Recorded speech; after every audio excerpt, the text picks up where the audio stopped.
Hey guys, welcome to World History 2.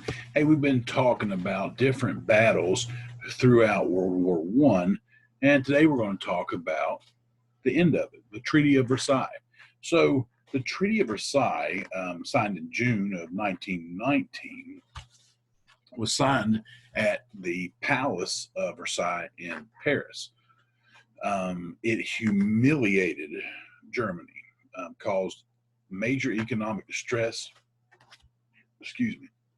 and led to a resentment that led to the Germans fueling their ultra-nationalistic view, which then gave rise to Hitler and the Nazi Party several years later and into World War II.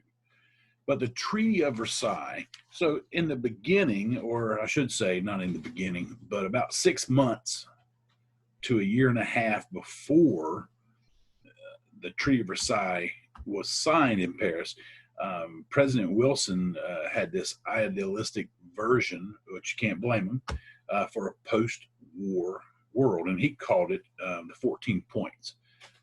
I'm going to read those for you. 1, diplomacy should be public with no secret treaties. 2, all nations should enjoy free navigation of the sea. Number 3, free trade should exist among all nations, putting an end to economic barriers between countries. Number 4, all countries should reduce arms in the name of public safety. Number 5, fair and impartial rulings in colonial claims. Number 6, restore Russian territories and freedom. 7, Belgium should be restored to independence. Number 8, Alsace-Lorraine should be returned to France and France should be fully liberated. Number 9 is Italy's frontiers should be drawn along clearly recognizable lines of nationality. Number 10, people living in Austria-Hungary should be granted self-determination. 11, the Balkan states should be guaranteed self-determination and independence. Number 12, the Turks and those under Turkish rule should be granted self-determination. Number 13, an independent Poland should be created.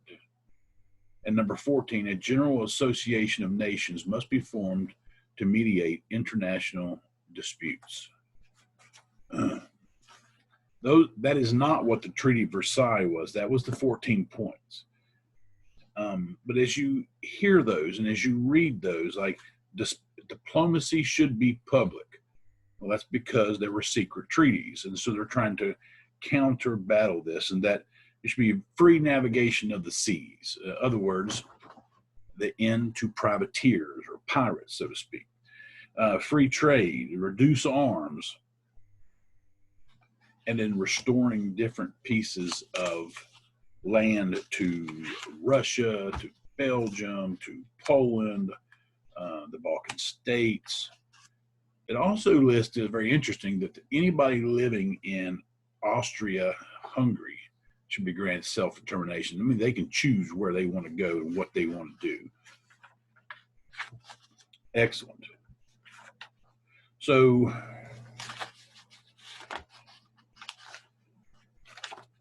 let me show you this video. I think you'll enjoy it.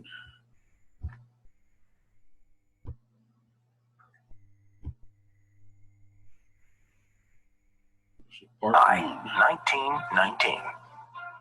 World War I officially came to an end with the signing of the Treaty of Versailles on June 28, 1919. 32 countries had come together in Paris in January 1919 to hold a conference which would make peace after the First World War. It would be dominated by the Big Three: David Lloyd George, representing Britain, George Clemenceau, representing France, and Woodrow Wilson, representing the USA. Germany was not invited. The Big Three wanted different things for Germany and disagreed on how harshly they were to be punished, reflecting how their countries were treated in the war. They had to negotiate with each other until there was a compromise. This was difficult because Wilson was opposed to harsh punishment for Germany. The USA had not been involved in the war as long as Britain and France and had not received as much damage. He wanted to prevent another world war by creating the League of Nations based on his 14 points to ensure Germany would not be destroyed and that Germany shouldn't be blamed for the war. Clemenceau's aims were the harshest of the three, representing the damage Germany had done to France's land and people and its threatening proximity. He wanted revenge and to punish Germany, to return Alsace-Lorraine to France, an independent Rhineland, no League of Nations, Germany to pay huge reparations for the damage and losses caused, the disbandment of the German army so that Germany would never be strong enough to attack France again. Lloyd George was an in-between. This reflected Britain, which had little land damage but high war losses. He wanted a punishment that would be tough enough to please those who wanted to make Germany pay, but would leave Germany strong enough to still trade. Land for Britain's empire, to safeguard Britain's naval supremacy. When the Treaty of Versailles was ready, Germany was shown the document, but there was no negotiation. Their rebuttal ignored. On 28 June 1919, the delegates met at the Hall of Mirrors in the Palace of Versailles near Paris and forced two German representatives to sign it. See Part 2 to learn what the terms of the Treaty of Versailles were and the devastating effects it would have for the future. So that's what we're going to do. We're going to look at Part 2 now.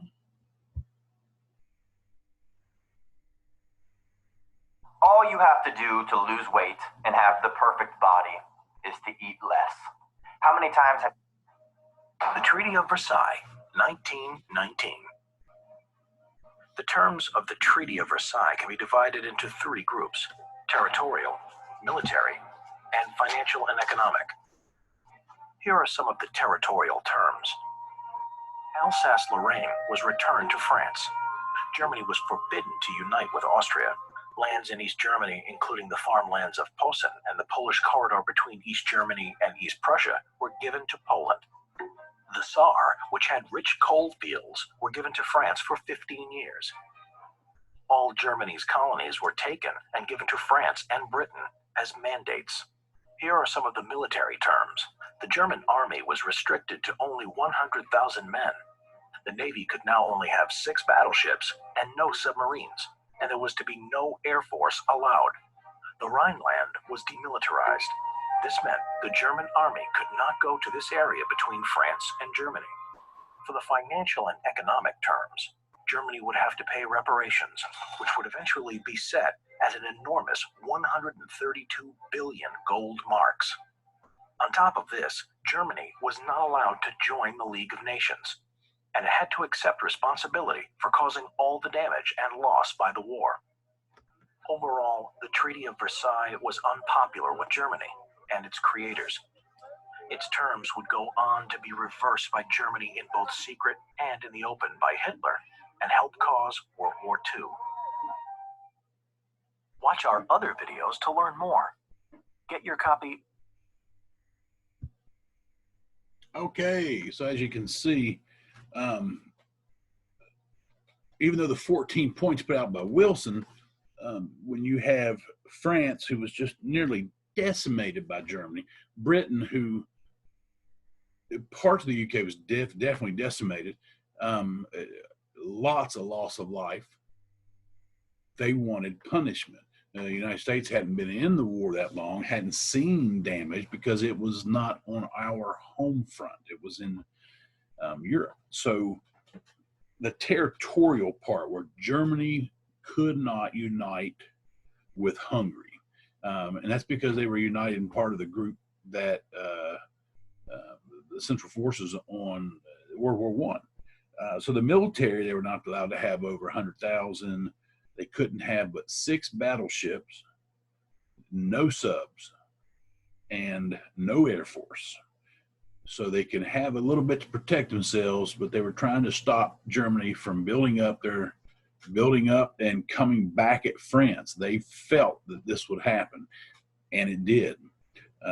No matter what the reason, no matter how harsh the punishment, they knew ahead of time that they wanted to stop Germany from attacking them again, and it didn't work. They had reparations of a $132 billion. I mean, I know I've got that floating around now, but in 1919, that's a lot of money. I mean, it's a lot of money now, but no, that's a lot of money. 132 billion 100 years ago have to be in the trillions by now, to give you an example of what it'd be like today. Have to be close to $1 trillion. But that's what they did. They wanted to hurt them. They wanted to slow them down. They didn't want them to build back up and just do it again. And unfortunately, that is what happened. Hey, great class. I appreciate your time. Have a great weekend, guys, and stay safe.